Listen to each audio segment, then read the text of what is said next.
अनूप जी, ये बताएँ भारत के प्रधानमंत्री श्री नरेंद्र मोदी जी चाह रहे हैं कि भारत एक लोकतंत्र मजबूत हो। इसके बारे में आपका क्या विचार है?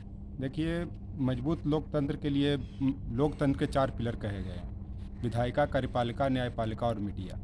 लेकिन विधायिका भी कहाँ मजबूत है। कृषि बिल को ज़बरदस्ती इन लोग राज्यसभा से पारित करवा दिए। अब आता हूँ कार्यपालिका पर। कार्यपालिका भी कहाँ मजबूत है, लोकतंत्र को मजबूत की बात करती है। पूरा दिल्ली पुलिस को कंट्रोल करके दिल्ली में दंगा करवा दिया गया। न्यायपालिका कहाँ मजबूत है, पूर्व चीफ जस्टिस ऑफ इंडिया को राज्यसभा का मेंबर बनाया जाता है, अपने ऐसा से मैनिपुलेट किया जाता है। और आते हूँ मीडिया के बाद, जब लॉकडाउन लगा रहे थे मार्च में मोदी जी, 22 मार्च के समय में, कि सारी मीडिया को, चाहे मेन जो इलेक्ट्रॉनिक हो चाहे प्रिंट मीडिया हो, सबको इन्होंने धमकाया कि जो भी अगर न्यूज़ चैनल या अखबार मेरे खिलाफ कुछ बोलेगा तो मैं उसकी हालत ख़राब कर दूंगा। ये चलते सब ये अफवाह फैलाए कि प्रधानमंत्री जी की लॉकडाउन के प्रति प्रतिबद्धता है भारत के हित में। और एक चीज़ और बताता हूँ इस संदर्भ में, कि एक फ़कीर की भूख सिर्फ उसकी जान लेती है, लेकिन बादशाह की भूख मुल्क और मिल्लत दोनों को खा जाती है। ये मुल्क को कैसे खा गई है? लॉकडाउन इन्होंने लगाया, मुल्क के देश के लोग जो भी गरीब दबे कुचले, बहुत लोग भूख से मर गए, हाईवे पर मर गए। उसमें मिल्लत में सिर्फ मुस्लिम और सिख की बात नहीं है, हिंदू भी मरे और सब लोग मरे।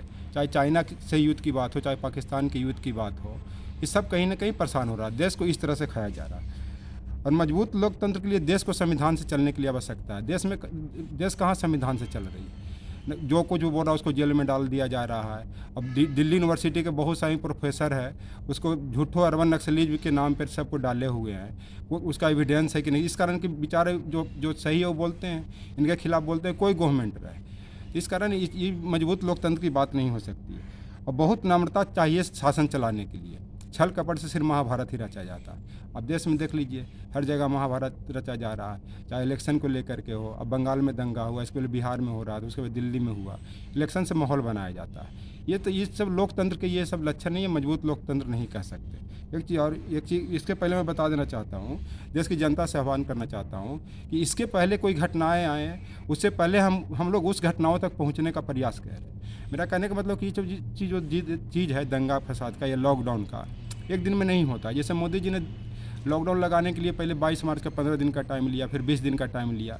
उसी समय जनता को अलर्ट होना चाहिए था। चलते जनता, हम लोग जब खासकर पढ़े लिखे कम्युनिटी को, जो आदमी भाप लेता है कौन क्या कर रहा है, क्या चाह रहा है, नहीं चाह रहा। ये चलते घटना घटने के पहले घटना पर पहुंच जाए, कभी कोई परेशानी नहीं होगी। इतना जो देश के पढ़े लिखे वर्ग, बुद्धिजीवी वर्ग या और जो भी एडमिनिस्ट्रेटर हैं, चाहे पुलिस हो चाहे जो भी हो, चाहे न्यायपालिका, वो भी जिनवन आदमी है। यहाँ तक कि न्यायपालिका वाले भी प्रेस कॉन्फ्रेंस करके बोले थे कि देश में लोकतंत्र नहीं है।